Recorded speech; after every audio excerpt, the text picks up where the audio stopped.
guys! Good morning! Nagmamadali tayo. Nasa kotse na ako. Tapos naalala ko, ay magpa-vlog pala ako today. So, pinalikan ko tong camera. Today is Saturday, April 6. Birthday party ni Kaylin. Yung anak ni Chris. And we'll celebrate dun sa The Big Box kung saan din nag-celebrate si Zach last time nung sinurprise namin sila. So, tara, let's tuloy sila Sheena. Hello! Welcome to Parag! Tita Mel's vlog. Welcome to, sabi mo, welcome to Kayla's vlog. No. Welcome to Melanie lives. Are you excited to play? Yes. Happy birthday! Happy birthday, Kaylin! Makatapos tayo. Malakas yung ano. Ayan, we're here now sa Big Box. You know. Walang ligo sa loob. Walang ligo. Ako kakaligo ko lang. Go. Open! Asan sila? They're inside. Come on. Punta lang tayo sa Sit down first. Yeah, for the guests, sit down here. We need to check in. Yan na po. Ang makulit. Okay, ubos energy. Okay, climb the thing. Okay, you want to go. Boom. Whoa. Sus, Marioset. Gusto na yung iba.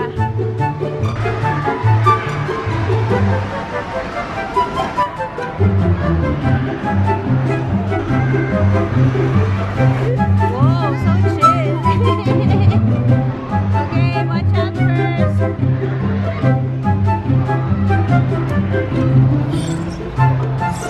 Sorry. Oh, yan dito mga barkada. Yes! Ano sila? Raquel. Hi, it's Melanie Lim! Hindi ako nakapag-vlog ng birthday ni Sheena Marie eh. So, today, yan. Hi guys. Sabi mo.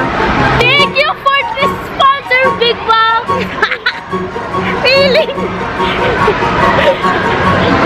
Kain na!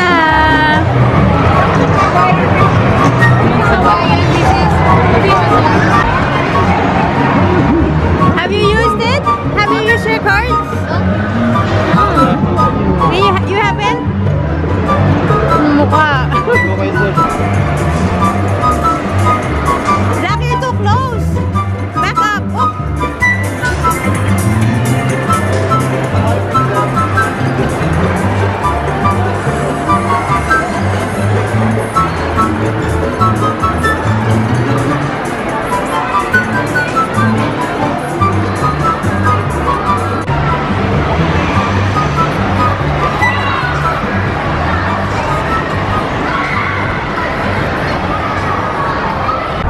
Guys, uwian na. Alas 2.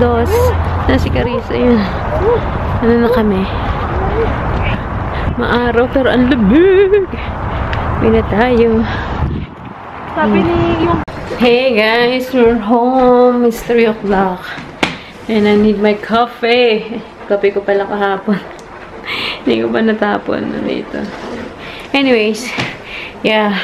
First order of business is do laundry dahil tambak na naman ang aking labada.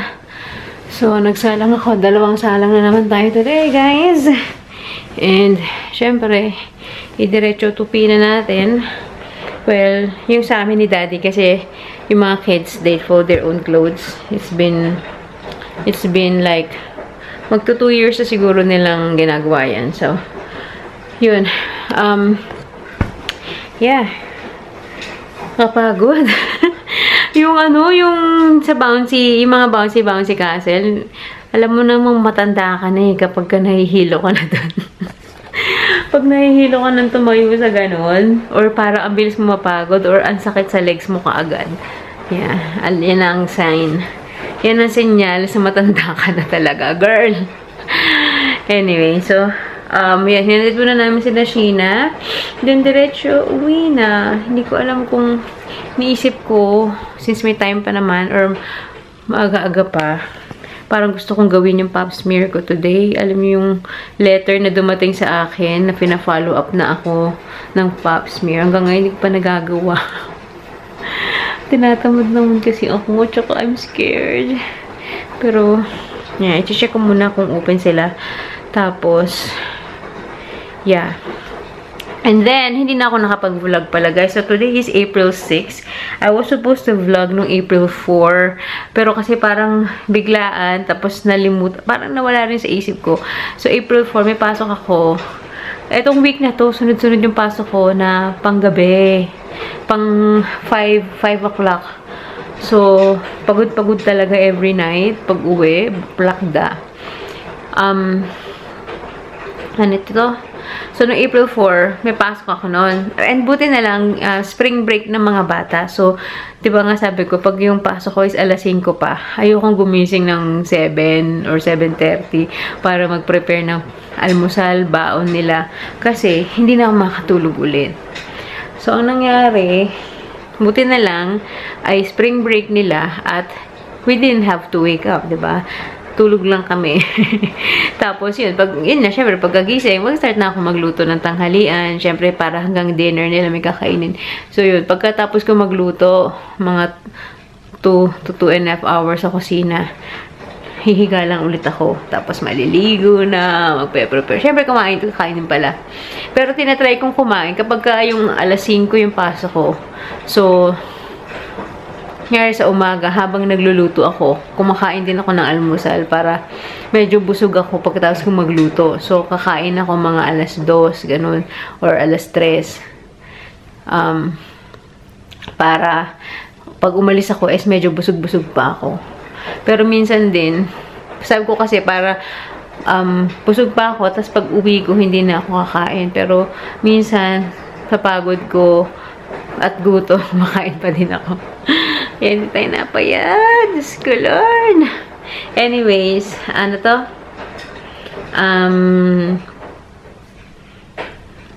Ayun. So, nung April 4, that was a Thursday, nung umaga, sabi ko, ay, April 4 pala today.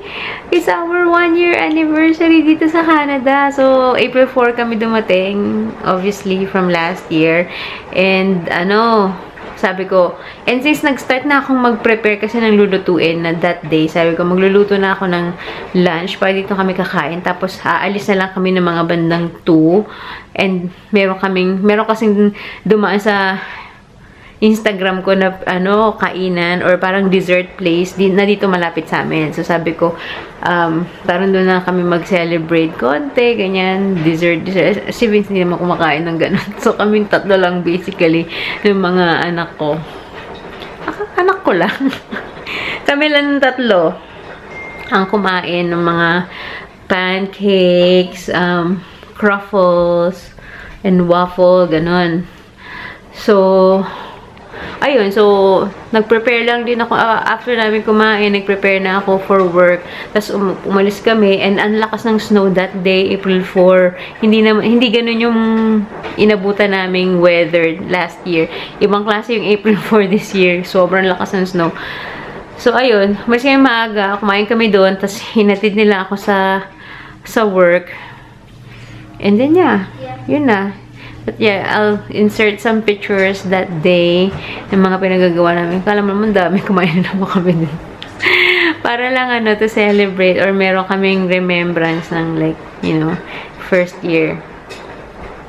Anyway, and what else? So, sabi ko mag-vlog ako. Sabi ko, dadalhin ko yung camera ko pagka punta na kami dun sa Wala. So, sobrang pagmamadali, just like today. Diba? Kung hindi ko pa naalala, bigla na lang naalala, nakasakay na kami lahat sa sasakyan, ready to go na, bigla ko ay, yung camera ko.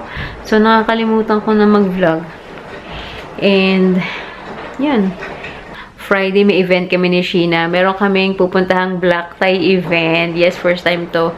Sa, yung student association namin sa school, meron silang parang volunteer appreciation night, keme-keme, tapos sa hotel, tapos yun nga black tie. Tapos, si Sheena, Random, ewan ko kung random lang yung pag-send nila ng invite. Kasi ako at saka si Sheena lang nakatanggap ng invite.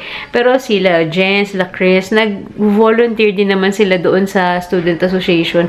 Pero wala sila natanggap. So, sabi ko, tara Sheena, punta tayo. Sayang naman. Sayang naman yung free food, charan. Tsaka sa hotel yun. So, si Sheena, nakabili na siya ng dress. Nagpunta ng Value Village. Tapos, naka-timing siya ng dress. Kasi pag sinabing black tie pala, kasi syempre search ako, ano ba dapat sinusuot sa mga black tie event? Kailangan is floor length na dress. So, syempre sa lalaki, obviously, black na tie. Pero sa babae, hindi ganun kadaling maghanap. Or hindi mo alam, like, pag sinabing black tie, ano susuot? So, yun. Pala? So, dapat mga dress or gowns na floor length. Hindi pwede yung kita legs. So, naka-timing si Sheena ng dress. Tapos, nagpunta din kami, kahapon kami nagpunta ni Vince sa Value Village, hindi ako nakachempo. Tapos, naalala ko, ay, may dala-dala nga pala ako sa, galing pang Singapore, nung nag-abay ako sa kasal nung pinsan ni Vince doon. Yung bridesmaid dress namin is floor length. So, buti na lang kasya pa sa akin. So, buti na lang kasi nung time na yun, 2018, panahon din ng katabaan ko nun. So, ayun na nga guys, balik na tayo sa dati nating timbang talaga. So, kasya sa akin. And, ay ko, buti na lang. At yun, may masusot na ako. Excited na kami ni Sheena. Next Friday, yarn. Anyway, so, yeah, higa muna tayo. At ako ay hinaantok. At, yeah, check ko. Ewan ko lang kung tutuloy ko yung magpa-pap smear today. Parang natatamad din ako.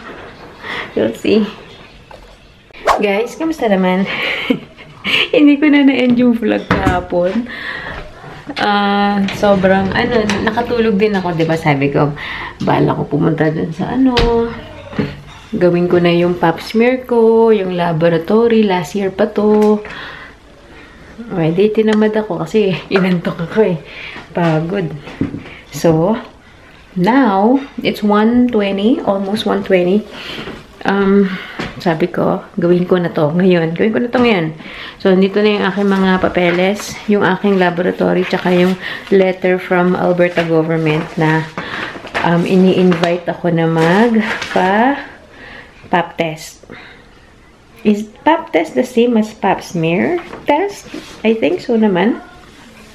So, meron dito sa amin, walking distance lang, and it's open until 3 o'clock. Tapos nakalagay sa website, they accept walk-ins until 30 minutes before closing. So, pwede pa tayong pumunta. Let's see kung tayo ma-accommodate. And yun, kinakabahan ako. Pero, let's do this. Yung mga sa laboratory, yung mga nakalagay dito, ang mga parang naka-check is CBC and differential.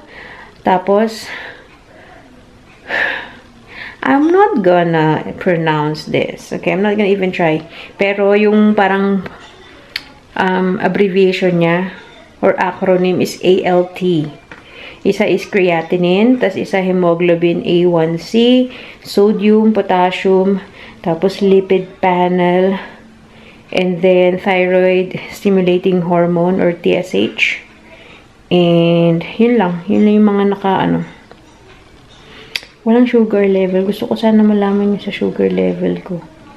Pero wala dito eh. So, yan, tingnan natin. And then, hindi pa ako nagla-lunch. 1:20 na. Pero kasi habang nagluluto ako, tumitikim-tikim, tapos kumain ako ng tinapay. Kaya parang pa ako gutom. So, yeah. Okay, so, punta na tayo dito para we'll see. Hindi naman agad-agad makukuha din yung result as far as I know. So, let's go. Waiting na ako. Tapos na ako guys. Dito ako nagpag-laboratory. Ayun na nga. So, mabilis lang naman. Dumating ako mga 1:35.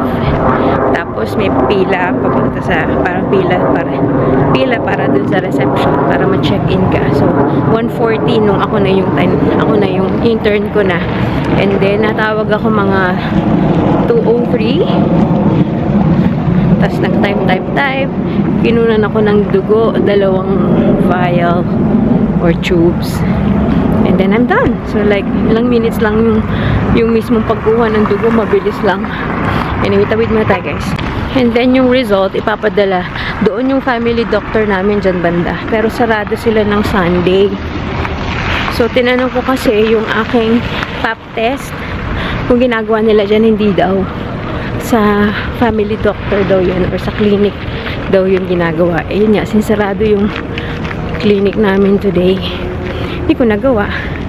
And alam ko, pag na-receive na nila yung result nung clinic namin, yung aking laboratory, tatawagan ako niyan, tapos papapuntahin ako para basahin yung results sa akin. So, yun lang. Anyway, tama na tayo dito sa mall. Dito tayo ng merienda ng mga kids. And yeah. Lamig. Okay guys, uwi na tayo. Mag-alas 4 na yata. Ang tagal ko nag-ikot-ikot. Tingin-tingin. Sunday ngayon, so maaga din magsasara yung mall, 6 o'clock. Pero yeah, 4 o'clock pa lang naman. May mga nabili ako sa Shoppers. Sa Shoppers, naka 50% off yung butter tarts. Favorite namin yun ni Zach. Pwedeng pambaon, merienda. So, from $10, $5 na lang. And then, binila ko sila ng cinnamon roll for today's merienda.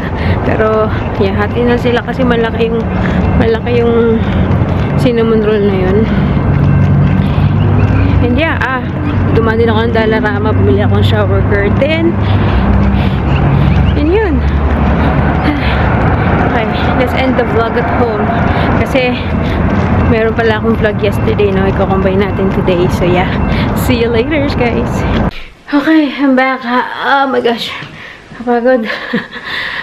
Mali pa yung suot kong nag-sweater ako. Kukunan nga pala ng dugo, diba? Yung sweater ko, super higpit pag ni-roll dito. So, I had to remove my arms talaga dito from my sleeves. Tapos, so, parang naka-expose yung chan ko. So, buti na lang, may dala akong jacket. And yun, nakatakip dito. Kasi hindi kayang hindi kaya makuha ng dugo with these sleeves. Anyway, ito yung po akong shower curtain. Ay, kasi design. Ito pa rin design. Yan. Ka-graduate na yung aming shower curtain. Tapos, ito yung butter tarts. Masarap to. Favorite na. Actually, first time ko dito sa ano ba? First time namin bumili ng ganitong brand. Kasi, yung nabibili namin butter tarts I forgot the name of the brand. Pero parang karton na box yung lalagyan nun. Tapos, individually wrapped yung mga butter tarts. Ito, hindi. So, pinuksan ko na nga. Kinain ko na yung isa. Kasi nga, nung nandun ako sa mall, na-feel ko na nanginginig na ako. Gutom na pala ako. Kasi hindi nga pala ako pa nagkumakain ng lunch, diba? So, nakita ko nga ito na 50% off. Tapos, favorite namin ni Zach. Sabi ko, bibiling ko. Tapos, ayun, pagkabahid ko, kumain ako ng isa kasi nga, I'm so hungry. And then, ayun yun. Kasi napadaan ako ng Dollarama. Pabili lang ako nito. Na 2 for 150 kasi. Nandun sa may pila. Alam niyo, pagka magbabayad ka na. Nabudol pa ako. Tsaka, bubble gum. Tapos, ito pala, kasi meron akong points dito sa Shoppers. May points ako. Tapos, sakto naka-sale to. Itong OGX na smoothing coconut coffee na scrub.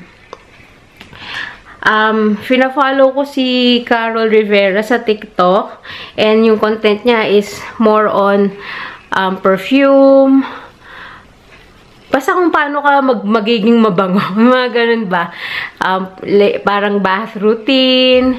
Ano yung mga products na ginagamit niya. Tapos, super dami niyang perfume as in yung collection. Well, hindi lang naman siya. Marami ako pinapanood na content creator na grabe yung collection ng pabango. Kaya na-inspire ako. Nilagay ko din dyan yung sa akin. Merong iba pa dyan galing pang Singapore. Dinala ko dito. So, ano to? Tapos lagi niya itong na-feature na babanggit sa mga videos niya na super bango nga daw. So, nung nakita ko kanina, tapos nag-iisa na lang siya. Nakita ko kanina, sabi ko, paamoy nga.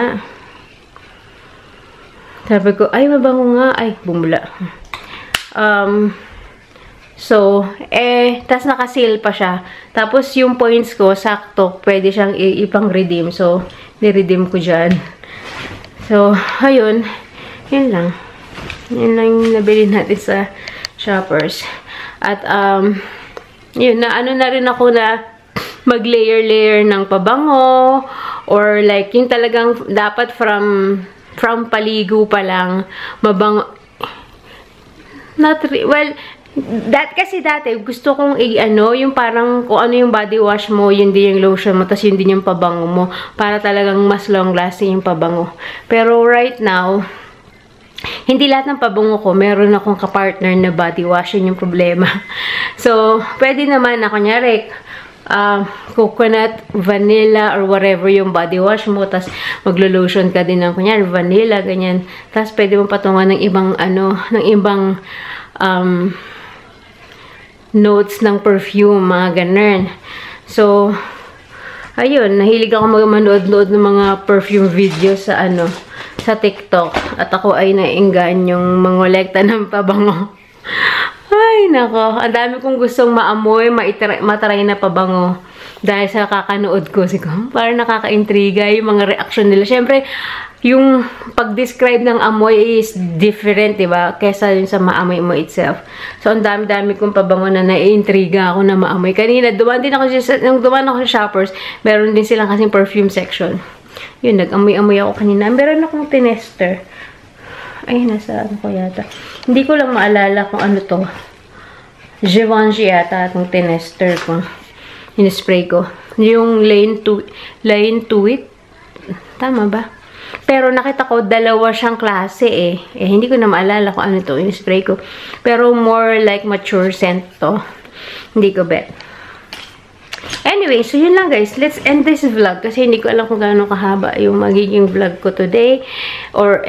Today and yesterday. So, nag-init na pa rin ako ng food. At ako ay kakain na.